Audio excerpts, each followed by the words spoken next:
보통 전세 계약 2년 하실 거예요. 계약갱신 청구권으로 2 플러스 2년 더 살 수 있게 됐죠. 같은 집에서 2년 더 살면서 계약 연장할 때 어떻게 하면 되는지 제가 실제 상황 알려드리겠습니다.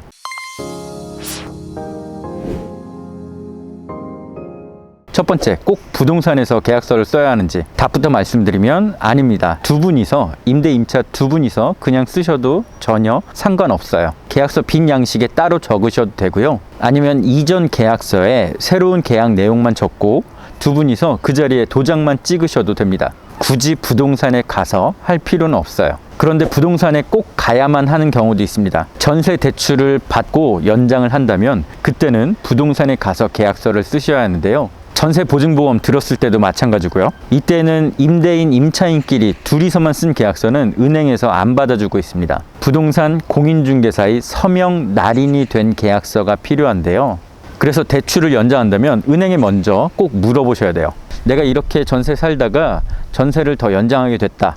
그래서 대출 연장이 필요한데 이럴 경우 부동산에 꼭 가야 되는지를 은행에 먼저 물어보십시오.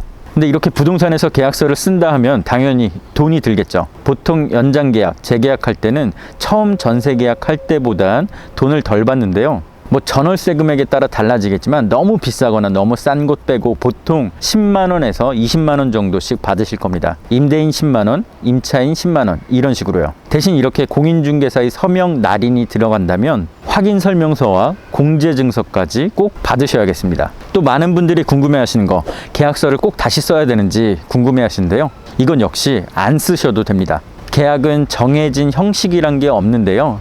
어려운 법률 용어로 불요식 행위라고 합니다. 불요식, 일정한 형식을 이용하지 않는다. 주요 내용에 대해 서로 의견만 맞으면 계약은 성립하는 거고요. 구두 계약도 계약이다. 이 말이 맞는 거예요. 이건 전세 재계약, 연장 계약 때도 맞는 말입니다. 전세를 연장한다고 해서 굳이 계약서를 새로 쓸 필요가 없다는 얘기죠. 근데 계약서 쓸 필요가 없다면 굳이 안 쓰셔도 되겠죠. 그럼 어떻게 하면 되냐? 증거를 남기시면 돼요. 음성 통화를 해서 녹음을 하시던가요. 편지나 내용 증명을 서로 왔다 갔다 해도 됩니다. 아니면 문자나 카톡, 이메일로 남겨놓으셔도 돼요. 서로 오케이 한 내용만 있다면 딴 말을 한다 하더라도 증거가 있으니까 이거 뭐 빼도 박도 못하겠죠. 그래서 증거를 남겨놓는 게 제일 중요하고요. 간단한 내용이라면 서로 그냥 문자 정도만 주고 받으셔도 특별한 지장이 없을 거예요. 대신 계약서가 꼭 필요할 때도 있습니다. 앞서 말씀드렸듯이 은행 대출 또는 전세 보증보험이 끼어 있다면 이때는 다시 한 번 더 계약서가 필요하실 거예요. 이 다음 얘기들은 제가 계약서 직접 보면서 한번 말씀드릴게요. 계약서의 특약사항 이런데 상당히 중요한 내용들이 쓰여지니까요. 끝까지 시청해 주시길 바라겠습니다. 네, 아파트 전세 계약서 한번 볼게요. 익숙한 듯 익숙지 않을 겁니다. 왜냐? 거의 2년에 한 번씩 보시기 때문이죠. 그래도 자세히 보면 예전에 썼던 게 기억나실 겁니다. 아파트 전세 계약서 소재지가 쓰여질 거고요. 그리고 계약 내용에 보증금, 계약금, 잔금 일자가 쓰여질 거고요. 이번 계약 기간이 쓰여질 겁니다. 21년 11월 4일부터 23년 11월 4일까지 한다. 이렇게 계약 내용이 쓰여질 거고요. 중요한 내용들은 특약사항에 쓰여지니까 특약사항 한번 집중적으로 볼게요. 이번엔 전세 연장 계약, 재계약건이니까요. 그 내용을 그대로 써주겠습니다. 같은 임대인, 임차인, 부동산에 2년 연장 계약임. 이 문구는 조금씩 달라도 상관없습니다. 해당 내용만 들어가면 되고요. 여기에 기존 계약 기간 그리고 이전에 보증금까지 써줬습니다.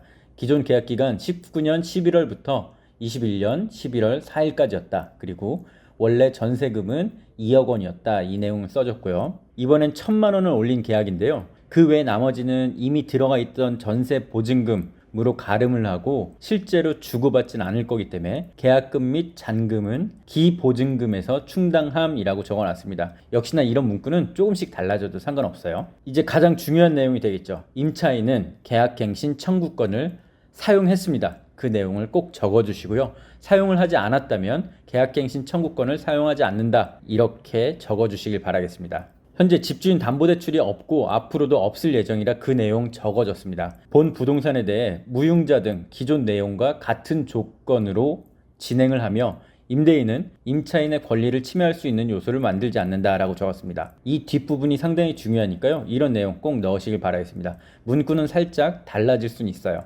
임대인은 근저당권 등 설정하지 않는다 이런 식으로 들어갈 수도 있습니다. 근데 저는 이렇게 더 포괄적인 내용으로 적어두고 있습니다.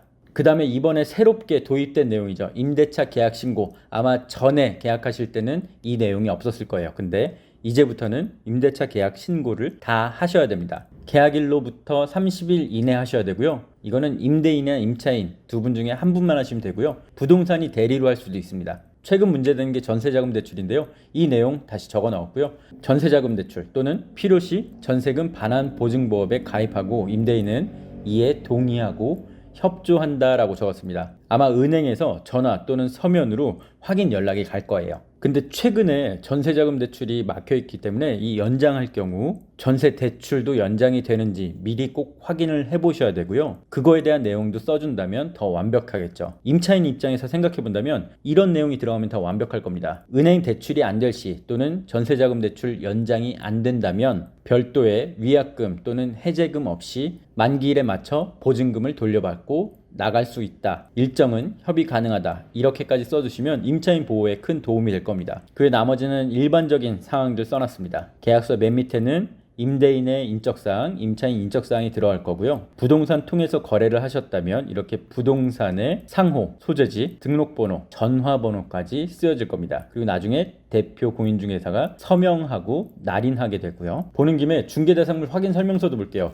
이게 부동산 통해서 거래를 하신다면 필수적으로 발급받아야 되는 서류고요. 이거는 정해진 양식이 있습니다. 여기에 들어가는 내용들은 이 부동산 내부, 외부에 대한 여러 가지 객관적인 상황들을 적어 놓는 거고요. 공적 장부를 통해서 적는 내용들이 있고 실제 집에 들어가서 확인하거나 임대인한테 물어보고 적어두는 내용들이 있습니다. 처음에 부동산에 대한 여러 가지 내용들이 적힐 거고요. 그 다음에 권리관계 보시면 소유권, 여기는 이 집의 소유주가 누구인지 적게 되고요. 소유권 외의 권리사항, 이거는 등기부 을구란 곳에 있는 거를 적게 됩니다. 집을 담보로 대출을 받았다면 이쪽에 근저당 어디 은행 얼마라고 적혀 있을 겁니다. 나머지 입지, 관리, 비선호시설 이런 것들 쭉 확인하시면 되고요. 내부 외부 시설물의 상태, 수도나 전기, 가스, 소방시설 이런 것들도 적게 되어 있습니다. 그리고 마지막 페이지에 중개보수가 적히게 되고요. 마지막 장 맨 밑에는 임대인, 임차인, 그리고 공인중개사의 인적사항들이 적히게 됩니다. 이건 자동으로 앞 페이지에서 똑같이 반영이 되는 거니까요. 맞는지 틀린지만 간단히 확인하시면 되겠습니다. 이렇게 오늘은 전세 재계약,